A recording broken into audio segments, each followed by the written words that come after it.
The law of total probability, the conditional version.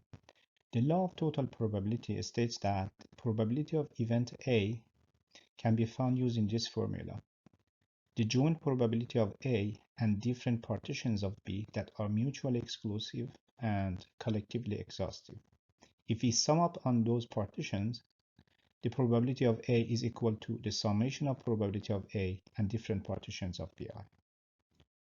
On the other hand, for multiplication rule, we learned that the probability of A and B is equal to the probability of A given B multiplied by probability of B. So if we replace this formula by this formula, we're going to get another version of the law of total probability, which we call it the conditional version. So the law of total probability, the conditional version, probability of A is equal to probability of the summation of probability of A given BI multiplied by probability of BI. This is the law of total probability, the conditional version, which comes handy a lot of times. We're going to see example of that. Let's see an example for the application of the law of total probability, the conditional version. I have to tell you, in statistics, which is a branch of mathematics, nothing is going to help you more than solving and doing more examples and practice problems. So when you learn a new topic, new subject that is pretty difficult for you, the best way to learn this is to just practice more and more and more. So let's do that. Let's solve an example. Suppose that there are two factories that supply light bulbs to the market, factory X and factory Y. Factory X's bulbs work for more than 5,000 hours 99% of the time, whereas factory Y's bulbs work for over 5,000 hours in 95% of cases. Factory X supplies 60% of the total bulbs in the market. What is the chance that a purchased bulb will work for longer than 5,000 hours? Right, so to decipher this question for you, I'm going to explain it a little more.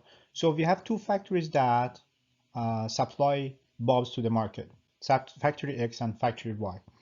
Factory X supplies about 60% of the bulbs in the market. So this means that the 40% rest come from factory Y. So when you purchase a bulb, is either is manufactured by factory X or manufactured by factory Y.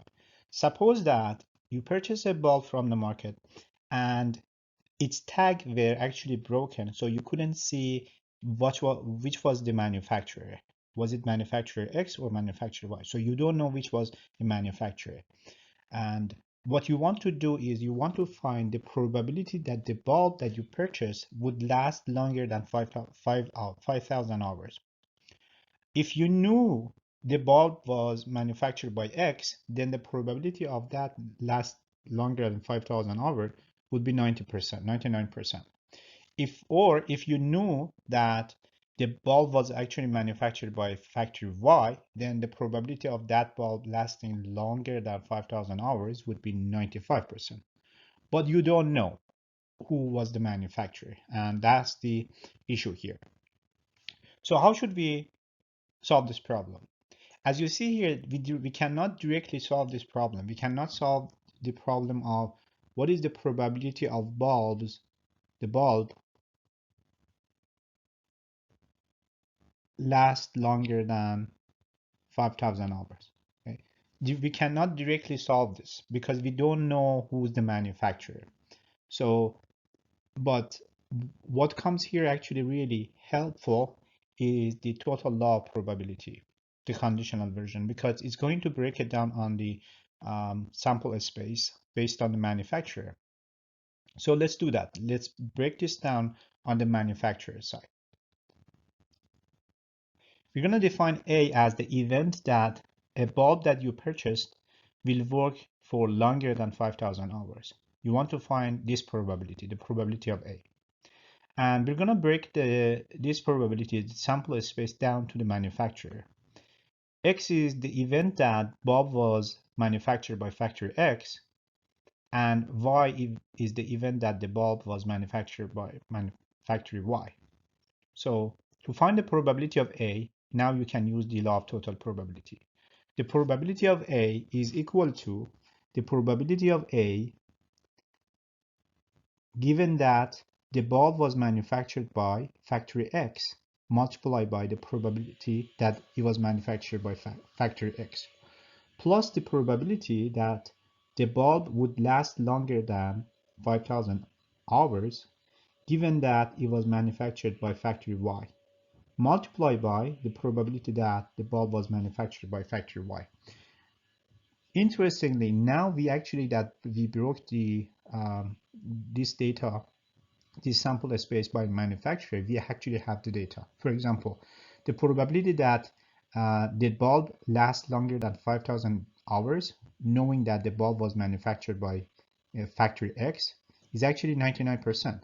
So this is 99%. This part is 99%. 99%. The probability that a bulb is manufactured by factory X is 60% because 60% of the bulbs are manufactured by factory X. So this is 60%. On the other hand, the probability of a bulb lasting longer than 5,000 hours, if you know that the bulb was manufactured by factory Y, this is 95%. We already have this, so this is 95%.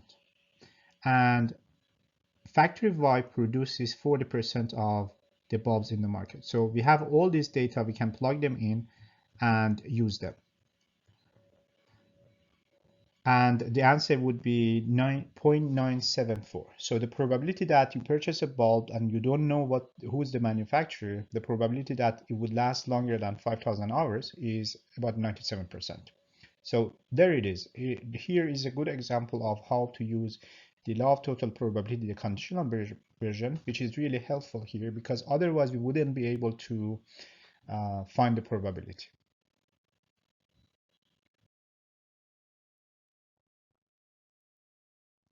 Suppose we have two boxes. One has 4 red balls and 6 green balls. The other one has 6 red balls and 4 green balls. Then we toss a fair coin. If we get a heads, we pick a random ball from the first box. If we get a tails, we pick a random ball from the second box. What is the probability of getting a red ball? So please pause and work on this problem. The hint is you need to solve this problem using the law of total probability, the conditional version. And after that, come back to see the solution. All right, let's see the solution. So we define the events of that we are looking for here, getting a red ball. So red is the event that a red ball is picked. We define H as the event that the coin is a heads. So that means we're gonna pick from the first box.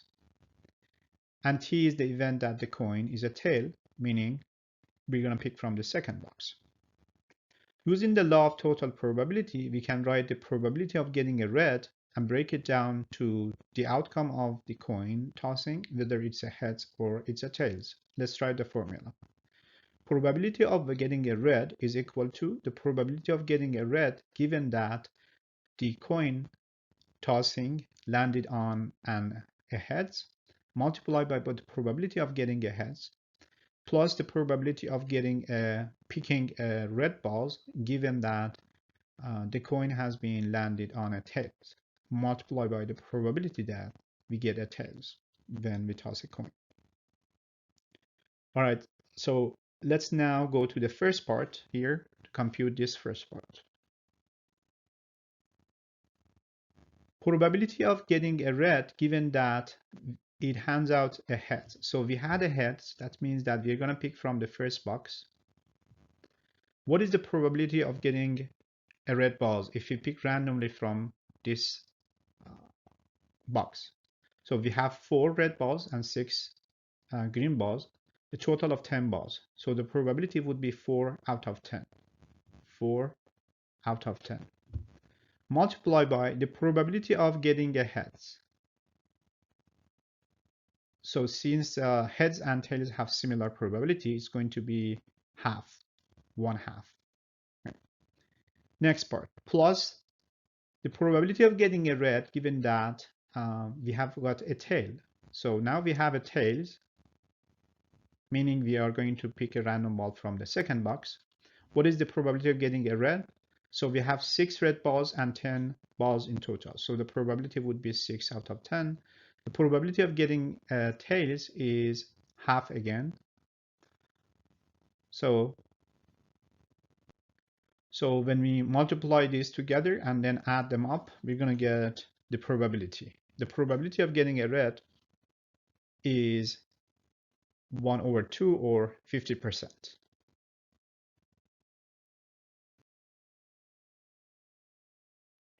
Let's see another example. A soccer team wins 60% of its game when it scores the first goal, and 10% of its game when the opposing team scores the first goal. If the team scores the first goal about 30% of the time, what fraction of the game does this team win? This means finding the probability of winning for this team. So please pause and work on this problem to solve it. You should use the law of total probability, the conditional version, and after that, come back to see the solution. All right, let's see the solution. So we define winning as the event that the team wins and F as the event that the team scores the first goal. So F complements here, F apostrophe, is the event that the opposing team scores the first goal, assuming that there is no tie here, no 0-0 tie. All right, let's write the law of total probability, the conditional version for this. So we're going to break down winning to the event that whether the teams score the first goal or the opposing team scores the first goal. The probability of winning is equal to the probability of winning given that the team scores the first goal multiplied by the probability that the teams score the first goal plus the probability of winning for the team if the opposing team scores the first goal multiplied by the probability that the opposing team scores the first goal. So let's find this part first. The probability of winning given that the team scores the first goal. So this soccer team wins 60% of the time when they score the first goal. So this is 60%.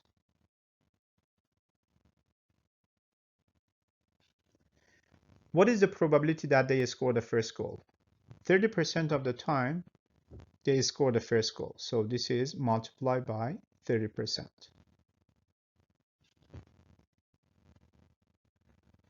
All right.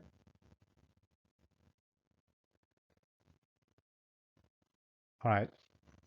Typing is always neater than writing using the stylus. All right, next part, this part.